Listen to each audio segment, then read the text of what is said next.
So now in this video, I'm just going to do a quick introduction to how these integrated circuits can get damaged easily by static discharge and also by miswiring them. So you got to be careful. So to begin with, this is the integrated circuit I first grabbed for my last video. So there you can see it's missing there. I have the rest of the integrated circuits in this kit here. And we'll talk a little bit more about that coming up. So you can see all of them say 74 in front of them. It's the 7400 series, and they're all high-speed CMOS versions of it. And then the next two numbers indicated by the X's there, and sometimes there's three numbers, but in any case, the following numbers tell you what's on the integrated circuit. So there's 4 NOR gates on the O2, the 7402. But in any case, I pulled that out of this kit. As you can see, it's the only one missing. And I have a backup kit. So I'm going to turn the power on.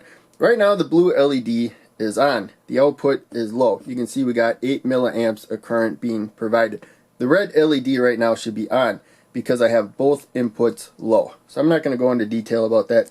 Just be aware of that for now. So now I'm going to turn the trim pot up, and you can see the blue LED got dimmer instead of the output changing, but the output shouldn't change anyways. Now it should be low. The blue LED should be on. So we know that we have problems. Another thing, I limited current from the power supply to 20 milliamps. This was another indication that I had a fried integrated circuit. So I have enough resistance here to prevent 20 milliamps of current.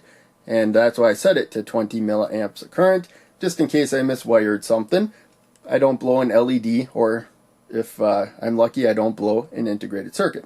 But looks like whatever happened, probably previously, before I made the circuit, because I wired it up correctly and then turned the power on, and I already had problems. So apparently I put it back, not knowing it was fried. But in case you can see the high current. So what we're going to do is, I have a backup kit. So as you could see there, I only have one of each, and I bought a second kit just in case I damaged them. So there you can see, looks like I've damaged 5 of these so far. Same kit there. And so whenever I have one that doesn't work, I grab one from there. So we want to turn the power off. So actually I'm going to put the trim pot back to down here. Be better for demonstration purposes. So that should be setting the output high, so I know something's wrong. Plus we saw the short circuit before. I hit the power button, turn the power supply off. Important to have the power supply off when you are changing the wiring on these integrated circuits.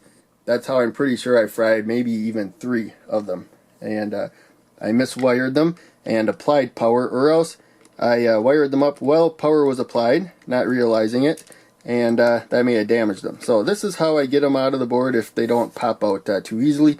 And I grab the other one. So really I shouldn't be handling this unless I was grounded, and I can discharge myself touching metal or whatever, but you should be properly grounded. But I just do basic electronics videos. I'm not building equipment or anything, so I just grab these, and also the pins are usually a little wide. I squeeze them so they fit in the board. So I handle them more than I should, but we'll talk about that a little bit more coming up. So in any case, I'm going to pop this back in, and you definitely want to make sure that the power supply pins, that one's powering it and that one is powering it, are in the right spots. If you apply power and the power pins are not right, that's an easy way to damage it. These other ones going to the power supply, and there's little jumpers to bring them to the other pins. Those are inputs. We just don't want to leave them floating. So we want to give them a definite voltage. But in any case, there you can see. Now we have the red LED lit up. That's what we want for this integrated circuit. You can see we got 10 milliamps of current now, which is about what we expect. I have a lower value resistor for the red LED, so there'll be more current. A higher value resistor for the blue LED, so there'll be less current, but the blue LED is still brighter. There you can see low current. We're seeing the currents that we want, and it's working the way that we want. So I'm pretty sure this integrated circuit is good, but maybe it has minor defects that might pop up again. So again, I got that from my second kit. So I have a bunch of junk here. But off to the side here, I have other fried integrated circuits. So I just kind of put them there to help remind me that they're fried. So I'm going to get this one out of the way. We did our job with that one. So I wrote some notes. Let's look at those. And so this isn't everything to know about protecting these CMOS integrated circuits, but they're kind of the main ones. So your body, you build up static discharge. You've touched metal before and shocked it. That will most definitely fry these integrated circuits. You may shock it and not even feel it and fry it. So again, be aware of that. Also, as I said before, if you apply power to the integrated circuit before everything is wired properly, that might damage it. So I just showed you that our circuit didn't work right and we had unexpected high current. I read other sources. I'm not an expert on this. This is just an introduction, as I said. But I saw other sources. I'm guessing they're telling you to do this while it's in a circuit where you can't remove it or easily test it. But they said look for short circuits from the inputs going to one of the supply rails. So, as I said before, everything should be grounded technically when you use these, but they're not that expensive when you're experimenting and stuff. You can play around with them.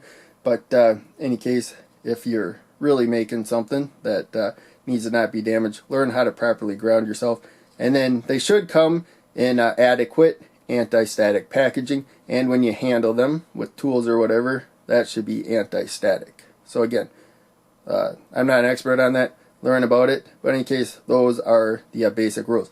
For me, as I said before, I bought a second kit, and I just do a few videos with each of these integrated circuits, and so I'm not going to buy a whole bunch of one of them. I'll just buy another kit that has a whole bunch of them, and as I fry one from one kit, I'll replace it with another. But that's just kind of the general guidelines I'm giving you. Again, this is not in-depth. Learn all you can about protecting CMOS and other sensitive electronic components. But hopefully this is a warning to you and lets you know how important it is to learn that stuff. So thanks for watching. Make sure you check out one of the other videos I'm posting on the screen. If you can donate, please do. I have links down below. But otherwise, just watching videos helps out a lot. I appreciate that. I'll see you in the next video.